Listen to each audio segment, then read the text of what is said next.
ẹ ti rí ẹ máa dira fáwọn ọmọ yín láti kékeré ẹ máa dira ẹ má jẹ́ kó ọmọ dàgbà kó tó di pé ẹ máa dira fún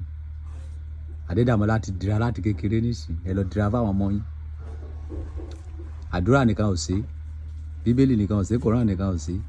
dira jẹ wíjẹ gbòjẹ gbogbo ẹ papọ̀ jàsè jẹ dira fọ́mọ ayé ò sí dúró wò àbí kò yí ẹ má lọ jókòó tẹ́tẹ́lẹ́ má jẹ́ káwọn ọmọ ẹ lọ jókòó tẹ́tẹ́lẹ́ ẹ ti rí bójú ẹ ṣe le ojú ẹ ti gbéná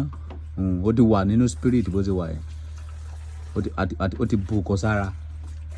so ìwọ náà lọ dira fọ́mọ ẹ má yẹ kó pẹ́ lọ dira má fi dira ṣeré ayé ò ṣe dúró wò ẹ tó bá jókòó tẹ́tẹ́lẹ́ ayé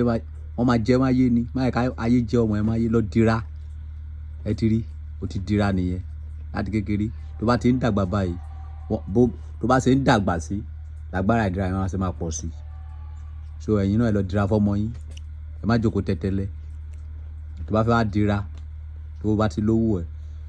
081 34 27 6756